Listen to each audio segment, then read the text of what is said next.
And we're live. Happy Friday. Happy Friday. Happy Friday. Yeah, good to see you guys.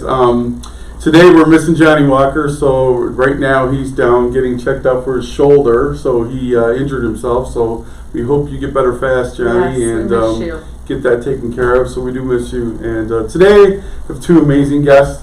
I have Steve Castle with me here and Liz Dysart.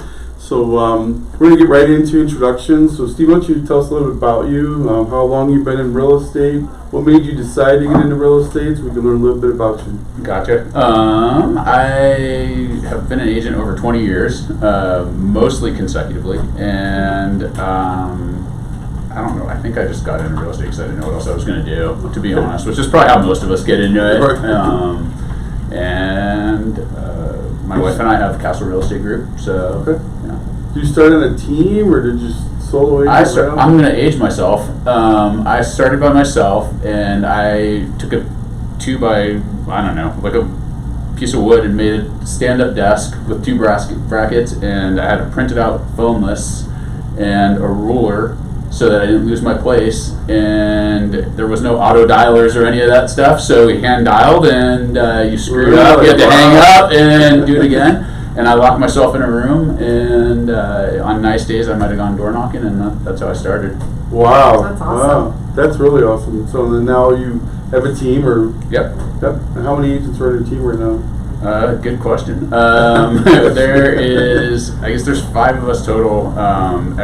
My wife and I are the only 2 full-time ones, though. Oh, okay. That's great. Yeah, Liz, so I want you, I know you've been on the show a few times. Yes. We love having you on. Oh, so thank you. Yeah, why don't you tell us a little bit about it? Tell everybody about you. Great.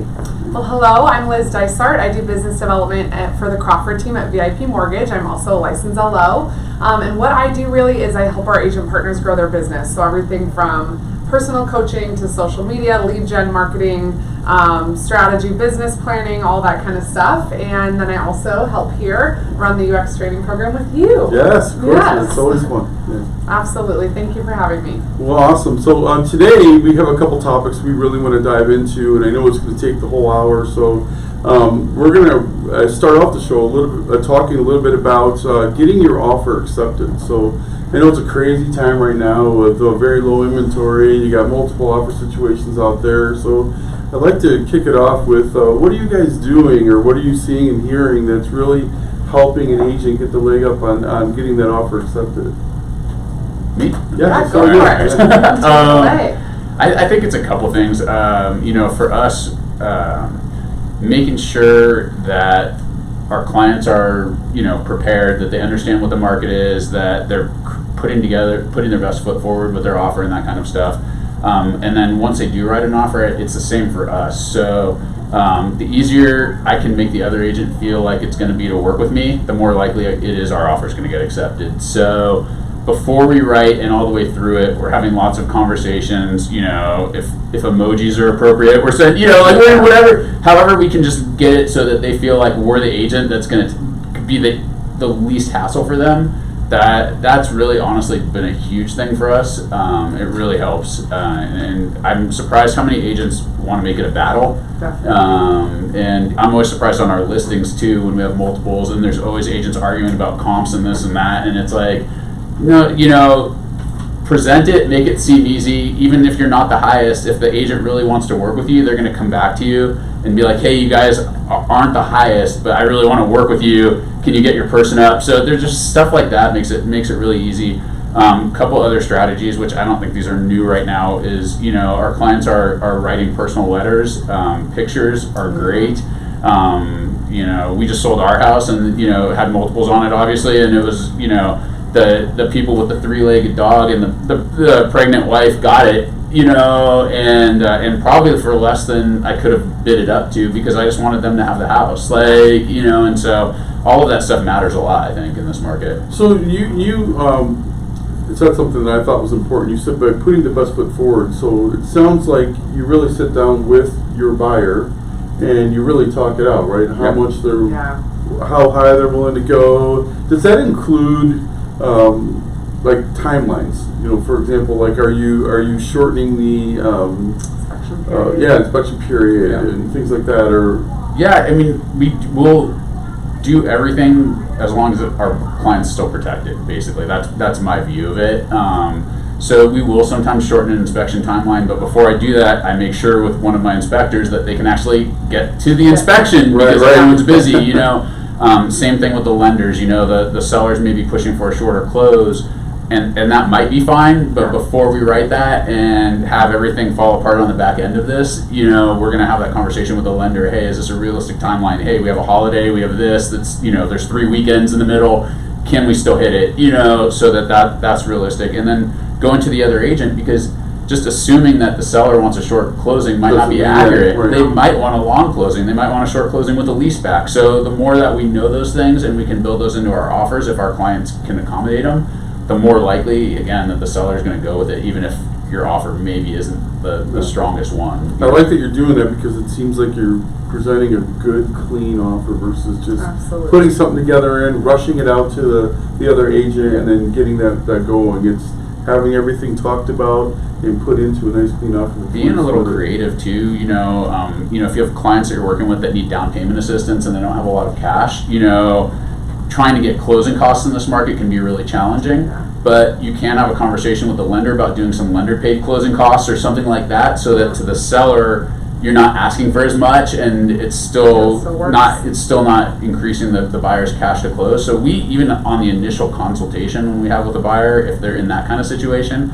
we talk through what that might look like. Hey, if we don't have multiples for whatever reason in this market, we probably can get those closing costs covered, but if you're in multiples, you might not be able to get them covered. So let's sort this out up front with the lender in terms of what that would do to your rate and everything if we need lender paid closing costs, so that nobody's surprised and stressed out at the last minute. Well, I love that. That could lead right into you right now, because he just talked about how the lender, maybe you could share with us what you guys are doing on the lending side of it to help with this. So. I love this topic. It's such a hot topic right now, and we had a mastermind that Johnny Walker ran a couple weeks ago, and Steve had some really great feedback there, but we learned and shared a lot of best practices in this market. And one thing that we do on the loan side, I think that is super important, is kind of what Steve said as far as educating the buyers early on. We really spend a lot of time up front in the discovery call, making sure that they understand the market temperature, right? That way we can parallel what the agent is saying.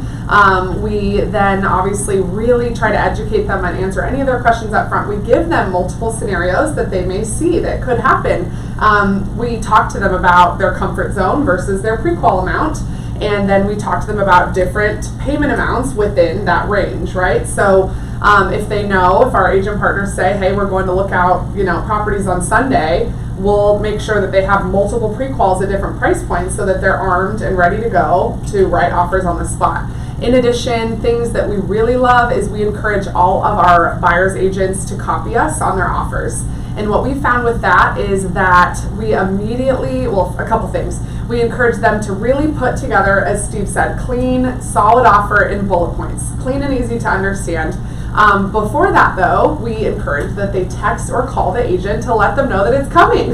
Yeah. So many agents don't do that, and I think it's so crazy, especially with right now the frenzy that's going on.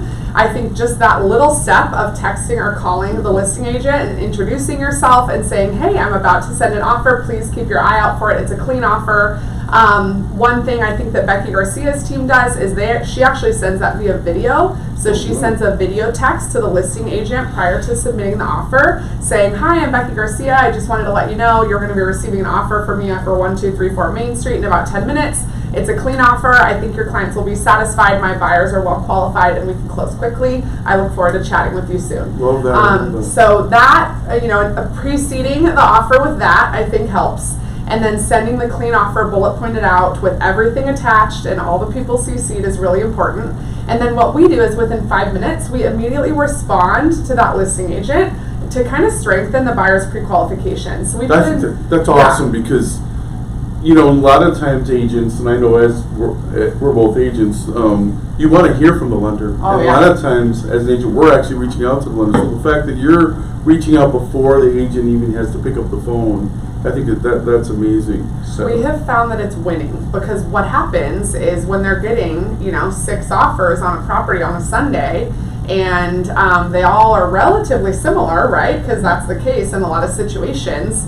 if you have a strong team, that wins. So if you have an agent that's being proactive, and if you have a lender that's being proactive, it shows that that lender is going to be responsive and diligent to get that deal closed because they're invested in it as well. So that's one thing that we really pride ourselves on. We then send an email, like I said, replying back with some of the bullet points to strengthen their qualification. Like we've verified source of funds, we've done this, we've done that, we're not going to, we've run to you.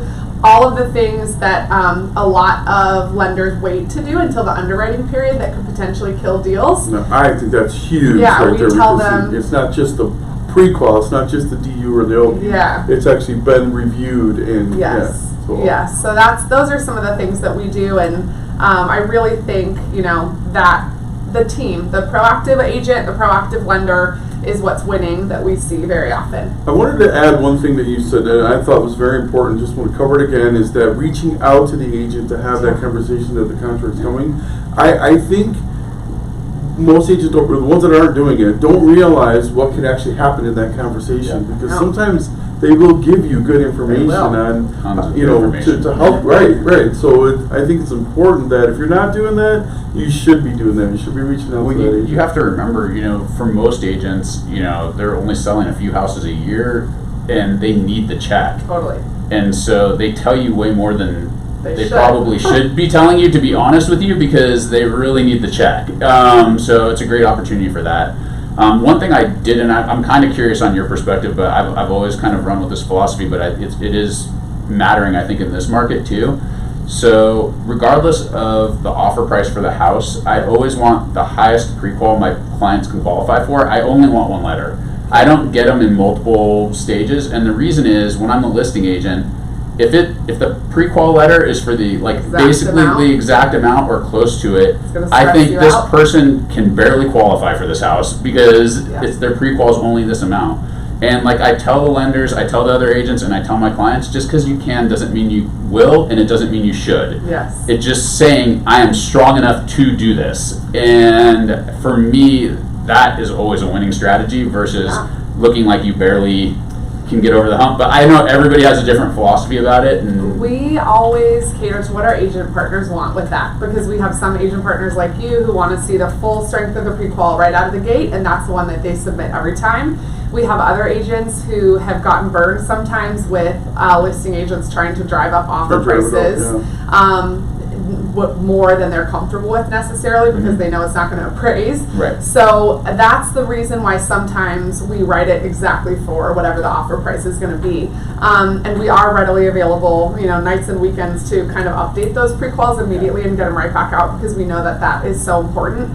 But I think it's really up to the agent, and I think it also is up to the subject property, right? So if you're concerned about the property potentially appraising, you're not going to necessarily give them a pre-qual for $25,000 more that when there's other offers, because then they're going to try to maybe work you up on it. So I think, I see both sides. Yeah, I think it really is. That's really, on my end, we're spending so much time with our clients talking about hey, this isn't going to appraise beyond this. This is hey, I'd eject here, because this is past my comfort level. Even in a hot market, we'll tell our clients hey, it's a no for me on this one at this price, because it's like anything, the market's really hot right now, and buyers are walking into houses and they're not noticing the little details. And we walked into something a couple weeks ago with a client, and I was talking about this in the mastermind. It had 6 foot 8-inch ceilings in the kitchen, and the kitchen was totally remodeled, but it used to be the back patio. The house bid $70,000 over. It was just it was insane number. And my clients were like, what should we do? And I told them, this house sells like that in this market and no other market, because when a buyer could come back a second time and take their time and really look, even a short buyer is going to go, does that ceiling seem low? But as fast as, there's a line out the door, there's people in there, and people are not noticing the details. And I think a lot of agents aren't pointing the details out to their clients. They're just happy to get the deal. They're getting the deal. Yeah. And so because our client base is 80% repeat and referral, for me, I always view any house I sell as a house I'm probably going to have to sell to them, is a house I'm going to have to sell for them. And if I don't want that listing back, I don't want to sell it to you. Yeah. Yeah. Well, I mean, That's a that good point. is a great service that you provide to your clients because ultimately you have their best interest in mind more than you have your own business, right? Yeah. And obviously you're a business person, but I think that's why you win repeat and referral business is having that mindset. But I agree with you. I think we've seen some interesting things as far as what people are offering and then what things are appraising for. We had one morning where we had like before 9:30, we had 4 that all came in low in the morning. So, but then I'd say on the average, most of them are coming in. So, we right now, I asked Stuart a couple days ago and he said about 80% of our appraisals are coming in at or above. That's good. It's only about 20% that aren't, so when you say 20%, it seems like a lot, but that's why I say 80% first. 80% are coming in. And then we talked to our partners at Lawyers Title, Anthony and Ryan, and they said that it's about 20% of things are falling out right now due to appraisals or inspection, obviously. So I think that's really not that different than a normal market, thankfully. So that shows us that we are not seeing a crazy, it's not a big bubble that's, Yes. Yeah. I just do want to remind everyone that we love your questions. I know we just dive right into this because it is a hot topic. So if you have any questions for any of us, please just post it. We have Savannah watching the feed so that we can make sure we get all your questions answered. So what about, are there different creative things? I know you mentioned the cover letter, like sending a cover letter with even pictures is what you were saying. I So love that. what other types of creative things out there are agents doing? I've heard of that similar to what Steve said with the letter from the heart with a photo. I've also seen it done as a video. And I really like that as well because we all know emotion conveys really better in video than it does on paper, obviously. So I've seen a lot of agents where they're doing that and including that then with the offer. Here's a short video of my clients if they wanted to introduce themselves. And then the clients can, visually display their excitement or interest in the property. So I've heard of that one. I've heard, some of the agents here in our mastermind gave some creative things, and I'll let you weigh in on this because this is more your world. But I know Carl Eisenberg and Sherry Travers said that they state in the offer that the appraisal will be ordered within 48 hours, and the inspection period will start when the appraisal is received. Yeah, that's great. So you like that language? I do, yeah. Yeah, I think that is working. Again, it shows you're wanting to get this moving forward and keep those timelines in check. Sounds like they're really dialed in with their partners too. So appraisal you really can't, but the lender, if the lender is able to order that and get the appraisal, done within that time frame, that's awesome. Yeah. So, I like that one. I have heard of agents waiving, the appraisal now, which is a very, You just cringed a little bit on that. Steve cringed, so we'll let him talk on that. But basically, they're not really waiving the appraisal because ultimately your appraisals are required for the loan, right?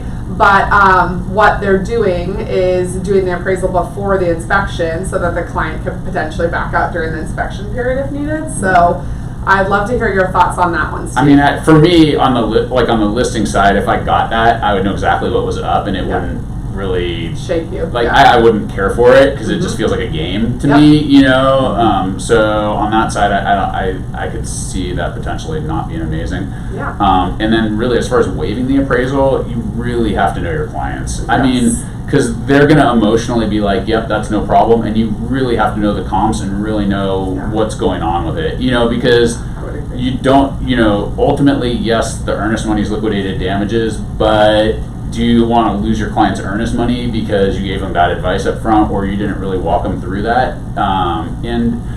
With escalation clauses and some of that stuff in there, yes, most of the appraisals are hitting, but you're seeing some come in really low. Yeah. And, does your client actually understand that they could have to write a $20,000, $30,000, $40,000 check on top of their down payment, and do they even have it? No.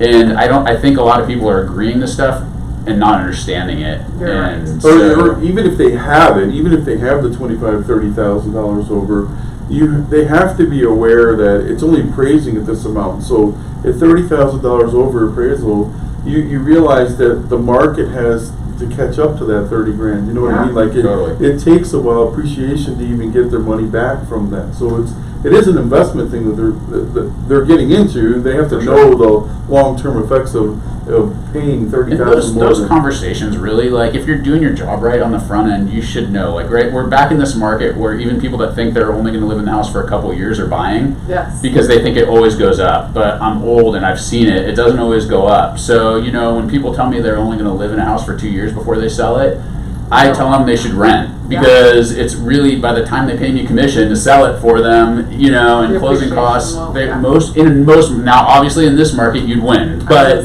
in a normal market, you're just giving, all they're doing is just, you know, covering fees basically, if they're lucky. So in that scenario, you don't want to be $30,000 additional cash out of pocket. You could really be upside down. So I think, like you said, it's important to have that dialogue, have that conversation of really explaining the whole situation if they're going to get into something like that. So I think that's great, but my question is I think it's super important to do a detailed buyer consult like you do, it sounds like, and you gave that suggestion. I think so many buyer's agents are just very eager to get the people in the car, and they don't take the time up front to really sit down and explain these scenarios to them. But my question to you is, how much information do you tell them in that buyer consult? Like, because there's a fine line between scaring them off, right, and saying properties are going for over asking, you may have to come in above list. So what's the fine line, or how much do you tell them in the buyer consult, or do you wait until there's a more opportune time throughout the process? We talk about it, and, you know, but every situation really is different, even in this market, right? You know, because people want to know how much over or how much under. Well, I don't know, because I don't know if the seller's priced it above comps, below comps. Like, until you know the house, you don't know what the situation's going to be in terms of offers and that kind of stuff. And so, but we definitely talk about that, hey, this is not uncommon to see in this market. It's something you guys should be thinking about, and we should be talking about even before you find a house, so that it's not, because a lot of times you have to make quick decisions. The last thing you want to do is having to decide whether you, am I going to shorten my inspection? Am I going to do this? Am I going to do that? Like, on the spot, you don't want to have to be thinking about those things. If you think you're going to be willing to, you know, go above appraisal or do something like that, okay, how much above? Do you have the funds allocated? Like, let's talk about all this stuff now. So hopefully we don't need to deal with it, but if we do need to deal with it, you're not trying to decide in 5 minutes because the seller's about to get presented offers, and you know. I love that. That's kind of our philosophy too. So in that initial discovery call, when we talk about, you know, payment comfort zone versus pre-qual amount, it's very different, right? Oftentimes, very different, not always. There's some people that they're limited to both, right? But there are some people, if they're well qualified, that maybe their comfort zone is around 400, they're qualified up to 550, you know? So that's when we take the time to have those conversations really on the difference, right? That they're willing to go up in appraised value. This potentially could go up to this price, or, you know, we have those conversations too, in a way that we really try not to scare them off, but educate them so that they're better equipped to make those tough decisions. Because it is emotional, as we all know, for them during that offer process. So one thing, like, it's kind of a little script I have, but in the buyer consult, I always have a conversation with all our clients. I call it the 10% rule.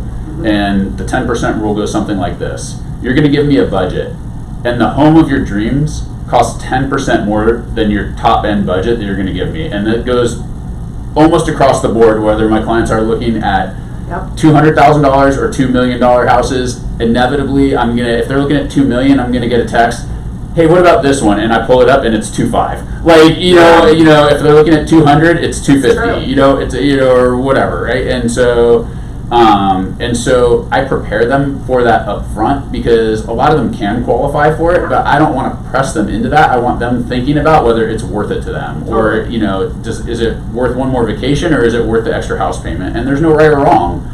So I prep them for that, and inevitably it always comes up about like a week or two into the conversation. They always laugh and go, "Oh, you said the 10% rule. You did tell me that was going to happen." It was 20% in my case, actually. Or 20%, we found one that wasn't even in our search portal and ended up buying it, but, you know. I may have done the same thing recently, but but so we're even guilty of it, right? But I think at the end of the day, what it really comes down to is just setting that expectation for people, that they understand that, like, you know, hey, this is how this is going to go, and you're going to feel like it's nuts and crazy, but it's normal. This is like how it feels. So knowledge of the market is just critical, right? Because we change this all the time. So I think that if you're out there having a buyer consultation, if you're not having one, you absolutely should have a buyer consultation, because all of these questions could get answered for your client, which leads to, I think, more referrals, a better relationship, because you are actually going through the whole process with them.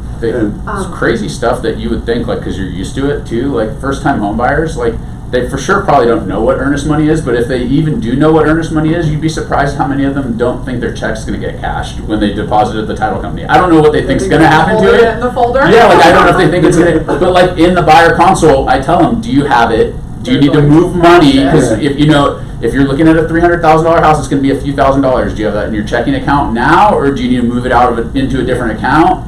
And you'd be surprised, like, because otherwise that stuff turns into a mad dash and scramble, like, and the other listing agent's mad. Why isn't earnest money there? Oh, they had to get it from their brokerage account, and it breaks the relationship though, right? Because it wasn't explained up front, and so then it's that the experience doesn't go the way it should. So one of the things, like I know we're going to talk a little bit about business planning, but I think that like one of the things where so many agents fall down in this is that they get a lead, and then they attach to that lead, and maybe they have a couple leads, and then they spend all their time trying to fit a round peg into a square hole. And we just don't do that. If I have a buyer consult and it's not the right fit or the right time or the right situation, or I'm not the right person, I'd rather know that at the consult than spend weeks running searches, showing properties, doing this, and then they buy an open house from somebody and you're mad. And it's like... Well, I think the issue is, I think you're exactly right that agents do that, but I think the issue is that they never took the time to build their process, right, at the beginning.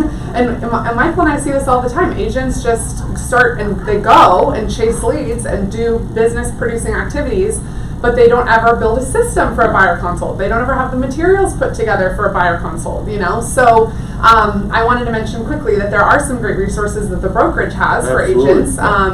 There are multiple first-time buyer guides available from the partners that all can be co-branded with the agent's information. That's a great resource. If just that's a great thing to provide to first-time buyers. And then there's several templates for buyer presentations that can all be customized to the agent as well. So take advantage of the resources at the brokerage. Definitely reach out to me or any of the other power partners for the resources that we have. But I think that, like you said, taking a moment and stopping and thinking before you're just chasing or working really hard on the lead, oftentimes you'll have way better results if you just take an hour, plan out your buyer consult, and then meet with the buyer before you start scrambling looking for homes for them. Right. You really want to see your business go to the next level. I think if you do this, it's going to set you apart from so many other agents that are out there. So you mentioned business planning. I know we're going to kind of, I want to switch gears, but before we do, are there any questions? No questions so far?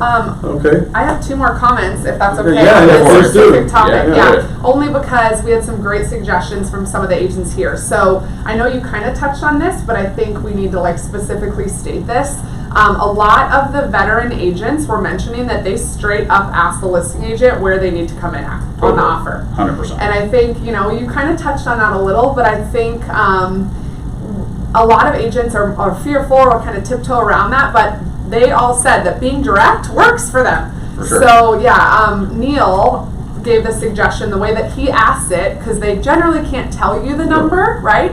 But what Neil Brooks suggested was if they have, 3 offers over list price, like sometimes they'll tell you that we have 3 over list, he'll ask, if I came in at this number, X, would that be a waste of my time? Yep. And that way, they're not telling you the number, they're just, they're giving you guidance on 100%. whether or not you should even take the time to write that offer. So I think having some verbiage like that you implement, especially if you're doing multiple offers a weekend or whatever, would be really helpful. Other things, I'm trying to see here, other things that they said. Johnny Walker said especially if it's a newer listing agent, as you mentioned, there's a lot of the listing agents, and you guys can look up on our list how many deals they've done. If it's a newer listing agent, he said he really tries to kind of help coach them through the deal and tells them that he's going to be easy to work with, and that the only things they're going to be concerned about are the roof, the AC, and the plumbing, right. And things like that. So just, as you mentioned, building that relationship with the listing agent, but some more specific topics that are covered in those conversations I wanted to point out. Yeah, that's perfect. Yeah, we definitely asked pretty much straight out, and we had one last weekend. We wrote it. The seller was elderly, so she didn't have DocuSign. The guy, I sent him the offer. He was already on her way to her house. She didn't have internet. Like, it was a whole crazy thing. But it's a Sunday afternoon, and I printed it out and drove it there. And 20 years ago, I used to sit in the car and wait for the answer from the seller. I physically present the offer to the seller as the buyer's agent, and and then we'd sit in the car and wait for them to accept it or counter it, and then drive it back. I mean, there wasn't DocuSign or anything, and that was a way we would win back then, because most agents weren't doing that. They would drop it off or do something else, and so I'd always ask to present, and that always worked because I could build rapport with the seller. So I haven't been able to do that in so long, but I was able to this time, and with 4 offers, we still got it, and it was like, well, I know it's because I drove over there, so just kind of like dumb luck maybe, but also willingness to not just be like, well, it's off, I can't, it's out of my control. It's like, no, there's a lot you can do. That's great. That's awesome. That's above and beyond. And then the last thing I wanted to ask you is, as a listing agent, how do you kind of weed through your offers? Do you have questions that you're asking the buyer's lenders, or what's your process? Yeah, for sure. So obviously, like, if there's a bunch of them, some of them just are pretty obviously not as strong financially, or there's contingencies or something like that.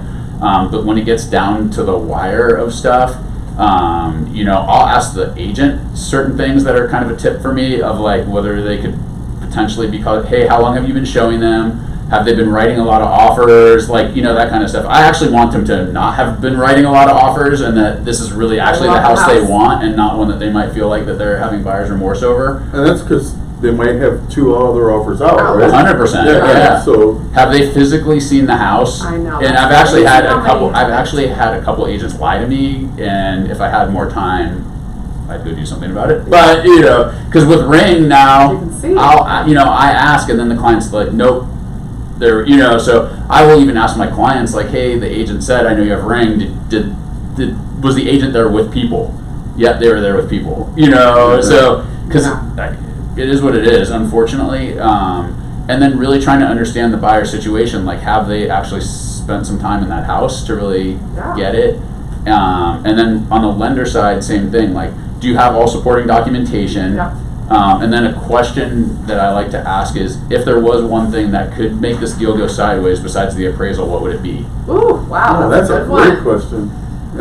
Yeah, I don't know that we've gotten that one. I'd have to that's a great rest question. on my team. We have some great questions that we give to our agent partners that are super helpful. There's like a template that we provide them, and a lot of those are in there, but it asks, some things. Have you successfully ran AUS and received approved or eligible findings? Are you able to close within 30 days? How often do you send LSUs? Have all income documentation been reviewed? And are there any COVID-related impacts that need to be addressed? Yeah. That's a big one, especially for self-employed people in this market. Yeah.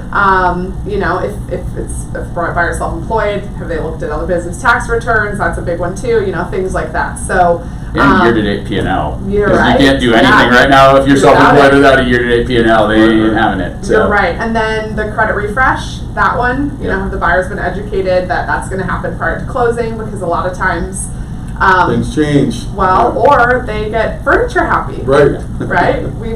Thankfully, we always take the time to tell our buyers that, but a lot of buyers don't really understand, especially when they have small credit lines, how much it can affect their credit by even going out and buying a few new things for their new house, Sure, they get excited, and it's only a week before closing, and they figure, we talk about that in the buyer consult with any new home buyers. Like, you're going to be super excited. Do not do it. And also, if your reserves are tight, do not spend money out of your account. You might need that for qualifying. So, buy the couch after you close. The last thing that we haven't seen too much of, but it's really common in California, so a lot of our LOs out there are dealing with it, is a lot of agents are putting loan contingency waivers in the offers now. Really? So it's basically they're writing in that, the loan contingency will, after 14 days after contract date, is up. So basically that if the lender can't perform and get them through, underwriting by that point, then the deal can be done, basically. So it's another way to strengthen the buyer's situation and the lender's situation, that they've done their due diligence up front. I was shocked that we've been starting to hear this, but that the loan contingency will expire. I always get, I also really get nervous when realtors try to play lawyer, and this is getting close to that road, right? Yes. Because it's like, okay, well, the appraisal contingency and the loan contingency are two separate things. But does your buyer understand if he waives his loan contingency and that goes through and then it doesn't appraise or vice versa? Yeah, and so how that verbiage is written, all the devil's in the details on that stuff. Yep. And if someone's not sure, they should run it by their broker. I agree. Yes. Because you could be writing earnest money checks to your buyer because they forfeited it and didn't realize they were forfeiting it. Well, and I think not only should you talk to your broker, but you should have a very clear conversation with their lender as well. Yeah. Because ultimately, that's really up to the lender to perform in that case. So absolutely. That's a risky one. Like I said, we haven't really seen it here, but in California, it's getting really common. Yeah. Their market is in certain cities in as much of a frenzy as we are here. So it's with here too, like how that's written, like, okay, if they need the contingent, or is it the buyer's option to remove the contingency? Is it the lender's option to remove the contingency? If the seller demands to see proof of it and you can't provide it, can you continue, or can the seller just cure you and cancel? Like, there's a lot of, when you're talking about that stuff, I'm just thinking, okay, there's a lot of questions, and probably people that are writing that stuff down there. Talk to your broker. Talk to your broker, talk to a lawyer, yes. Somebody that, might be fine, but yeah. That's definitely an interesting one. Mm-hmm. Well, great conversation, covering all the basis of how to get your offer accepted, and even more than that. So hopefully, you all took notes on that. We're going to dive into business planning because this is the time. I believe. I don't think it's. I know it's some people wait till like January to start doing their business planning, and if you don't start now. I mean, now's the time to really start to see what you're looking to do in your business, to expand your business, to make things better. So let's talk about what you guys are doing. I know we'll get into UX a little bit here, the things we do in the training program that we have to help with business planning, but I'd love to hear what you're doing right now. So obviously it's the year's not over, but we have a pretty good, realistically, you kind of know about where you're going to land now at this point, right? If things take 30 days to close, we got about 30 more days of production, maybe 40 days more of production that's going to potentially close this year, right? So you really know who's in your car, you know what's going on, you know about where you're going to land. When I got in the business, I learned everything's kind of runs in 90-day cycles. So anytime you build a habit, anytime you start a new process, anytime you hire a new person, anytime any of that stuff, start a new lead generation source, it's going to take about 90 days for it to start to show up and produce.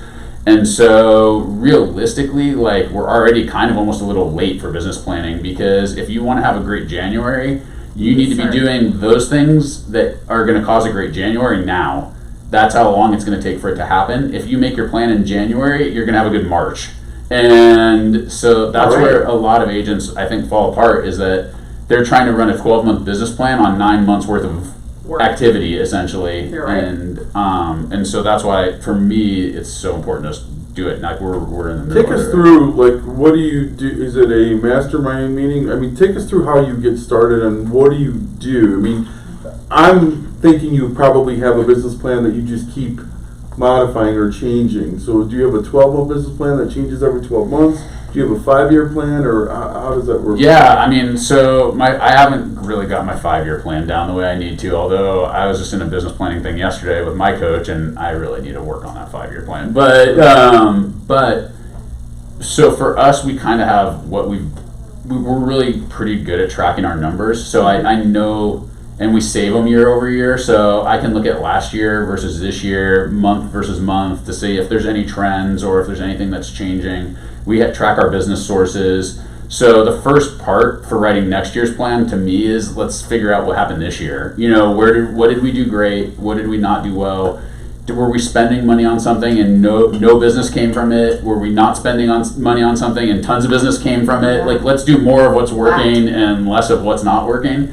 And I think most of us in the business get busy and we forget to audit our business. Totally. So, so the first part of us with the plan for next year is auditing this year and just seeing, like, how'd it go? Where do we need help? if we want to go to the next level, what are we missing? So are we missing a lead generation source? Are we missing people? Are we missing a process? Like maybe all of it, and then starting to work from that. Excellent. Maybe you could take us through, because I know we do this in the UX class. We do a business planning from start to finish. The UX course, by the way, it stands for Unique Experience, and the course is an 8-week module course that is offered here by my home group. And week 1 is business plan, which we just had this Tuesday. Maybe you could take us a little bit through, what we do for that. Yeah, but before I do, actually, I want to point out, because I think one of the big struggles for agents is they don't know how to do a business plan or where to start, or they don't have access to a plan.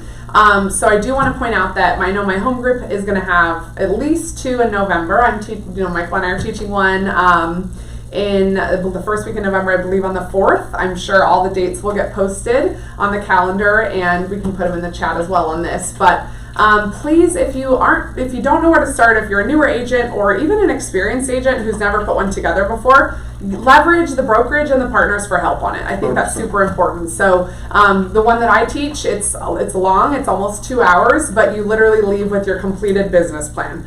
It's not one where we talk about it and then you go home and do it and never do it. It's you sit there and work through it in class, and you leave with a really strong plan for success. So encourage all of you guys to attend those. But what we do is we really start with mindset, because I really feel like, as Steve said, until you are aware of what's actually going on in your business, in your habits, in your processes, it's hard to plan for success. So that's a huge one for us. We even dive in further to like a vision statement, like why is success a must for you this year, to really figure out like deep down your fears, right? What they are, what is holding you back from potentially being as successful as you could be. What excuses are you making in your business for not being where you want to be? Those types of things. I think that, really getting the mindset part first helps put you on a good trajectory. So we spend some time on that, and then we really then start with need. And by that, I think what I mean is we start with how much money does the person need to make to live? And I think what is shocking is most people never have sat down and done a budget. They have no idea how much they need to make every month in order to live. They have an idea of what they think, but I know even when I did mine, I was like $1,500 off a month of what the minimum needed. And then you have to add in entertainment and travel and things that you want, right? So I think a lot of agents do it backwards, and they start, they just throw a dart out at a number they want to hit, either an income goal or a units goal. And I think in order to really buy into those, you have to know why, right? So we start with the why of what do you need to make to live? What is your number that you have to hit to pay your bills and live? And then what is the number you want to hit to pay your bills, live, put a little away, take a vacation, or have, the life that you want to have? And then from there, we add on, taxes and brokerage fees and business expenses and all the other things that a lot of agents really underestimate. So we add those in, and then from there, we go from that number and figure out what's your average price point. Okay, that's this many units. Okay, what is your success rate with buyers and sellers? How many listings versus buyers do you work with typically? And we figure out the numbers so that ultimately you end up with, your ultimate take-home income number, your GCI, your total number of transactions, how many that is on the buy side and list side. And then from there, if you're going to close that many, how many buyers and sellers you need to be working with to close that many based on your success rates. And then we finish with, based on trying to work with this many buyers and sellers, these are the activities that you need to do in order to generate that many leads for buyers and sellers. And we do take the time to figure out what those activities are. So every agent's different about what they want to do for their business. So we do zero in on that. So the questions are not just about, what expenses they have and their tax rate and all that stuff. And it is about what do you feel strong at in real estate that you want to do. Is it open houses?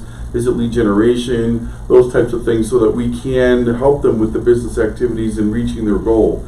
And for the brand new agents, we do first year averages. So we really have done the research to figure out what a typical first year agent does, so that we can help them formulate the plan, because they don't always have a history to look back at and see what they've been doing in their business. So when they walk away, they literally walk away with everything broken down, from, like, again, their tax rate, their expenses, and all that stuff, and what they can.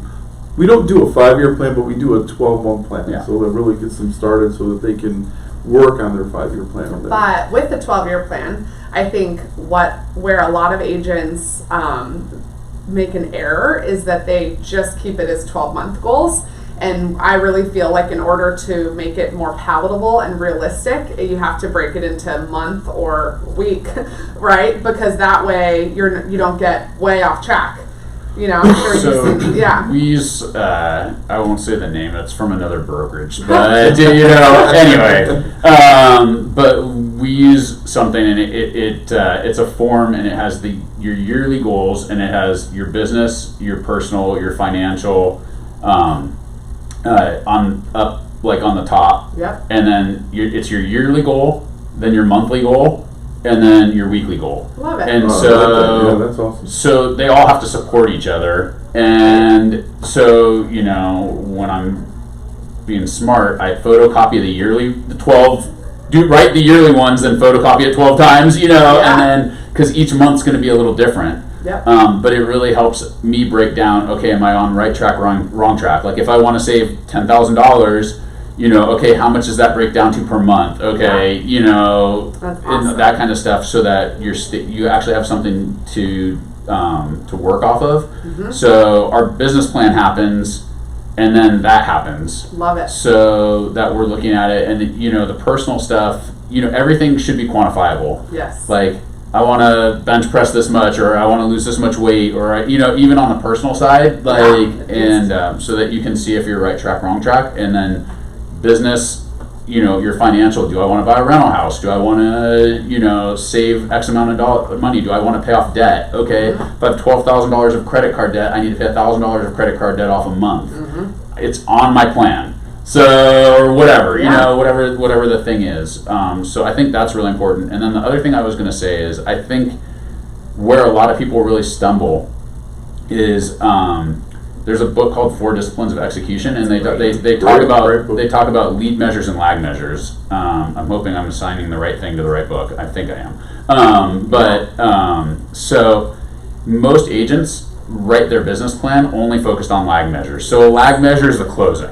Right? Yeah. So a lag measures, I took a listing. It's the lag measures the results. The lead measures the activity. So when we write our business plan, it's not, yes, we do a business plan that has numbers that are the results, but we also do our whole calendar with all our lead measures in there. So our lead measures are, how many past client touches are we going to do? Are we throwing any events? Are we doing open houses? Are we doing prospecting? Calls, all the database calls, like drop-bys, all of that stuff. We calendar all of it. COVID's been a super big challenge, because we had to scrap the whole second half, pretty much the whole 3/4 of the year of this year's plan, and adjust. So I've had to do more video and more other stuff, because I can't be face-to-face with them, but we need the touches still. Absolutely.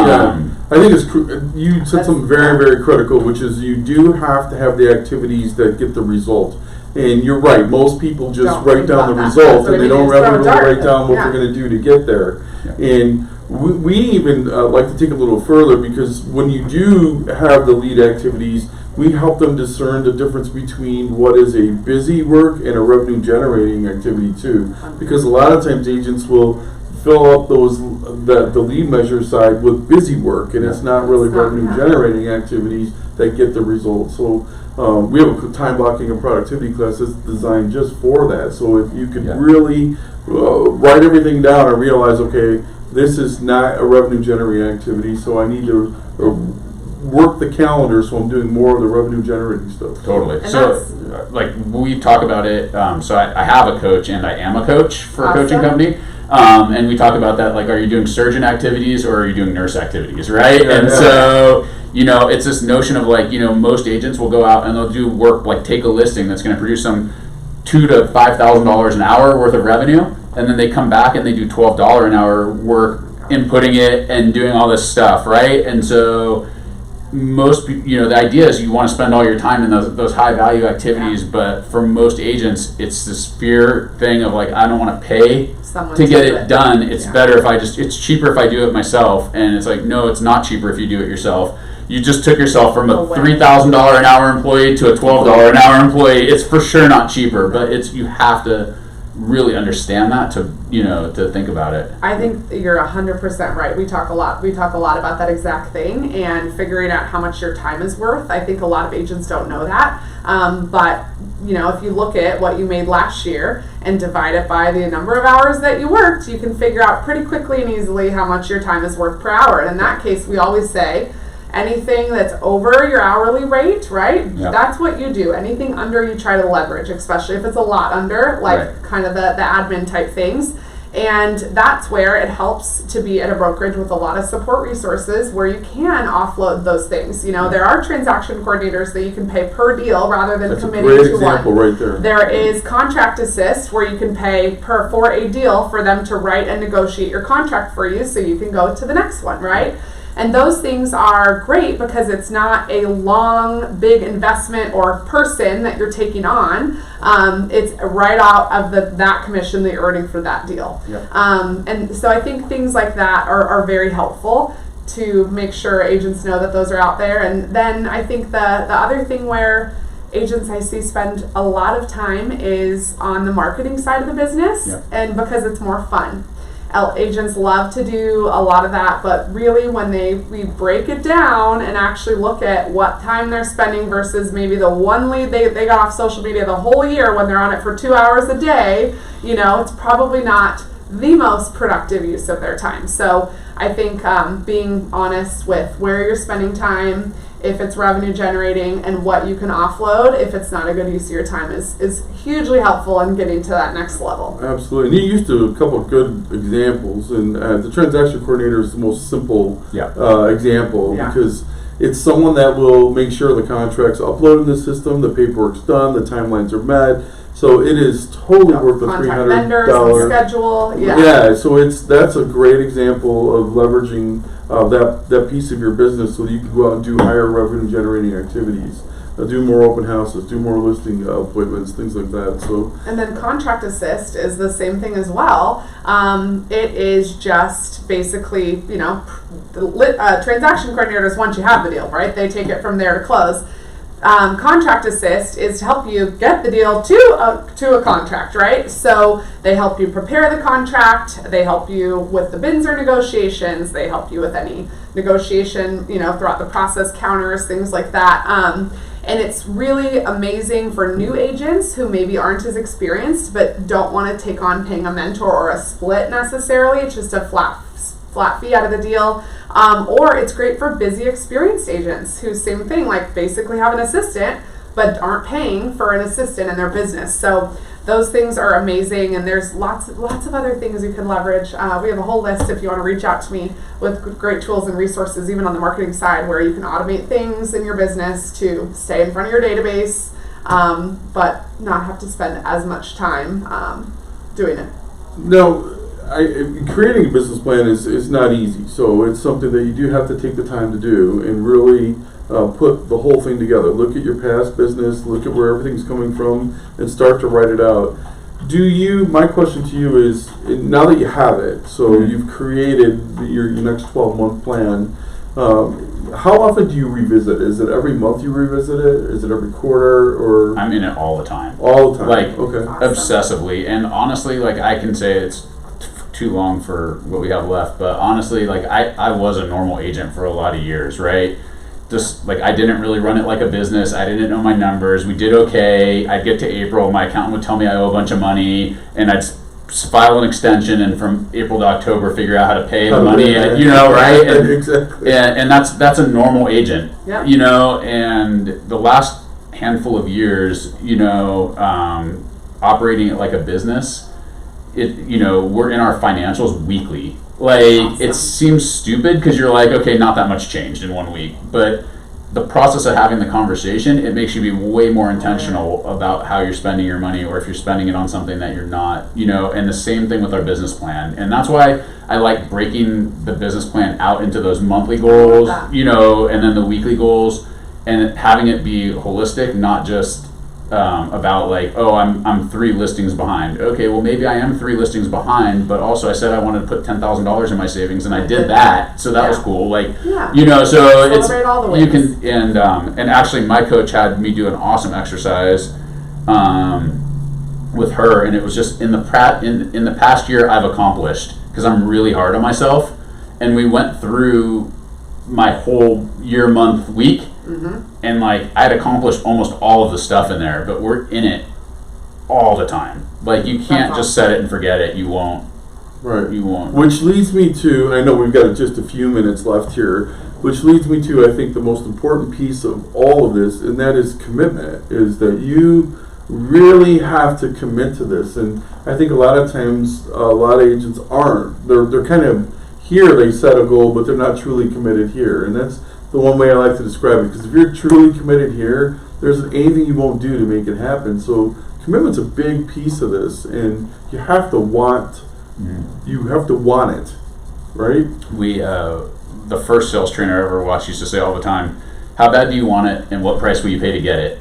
And that is always on a reel in my head, because sometimes the answer is, well, crap, I don't want it that bad, and that might be okay. Yeah. There's not right or wrong answer, but it's just being honest with yourself. Like, this is driving me. As I get older, it's like, well, I want to be able to retire. So spending money on stupid stuff didn't bother me at 30. It bothers me a lot more at 47. Like, so all of that stuff, the answer doesn't stay the same your whole life. So that's why you have to revisit it. And I think you're right in that most agents kind of are just thinking with an agent mindset. And I think really when people get to the next level is when they think with that business owner mindset. And I really think that would be a great topic for one of these shows, is really how to run your business as a business with that's great. entity, business bank accounts, business financing, but all these things, which Totally. we can talk about another time. But Yep. I think that once you switch over to thinking about it like that, you are more critical of yourself, because you're thinking of yourself, operating in a business. So it's, which ultimately then drives results as well. Yep. So I think that would be a great one. But you shared so many great things today, Steve. Yes. Thank you. Yeah, you did. This was awesome. One thing I do want to leave you guys with, is because I do truly believe commitment is the game changer in for you and your business, and we want to leave you with this, and that is, how committed are you to changing what you want to change now? How bad do you want it? So if you do, please reach out to. There's so many resources here, like Liz has mentioned throughout the show. Come to the business planning class. Yeah, there's so Absolutely. many different classes out here. The training program, there's the support center, the staff agents.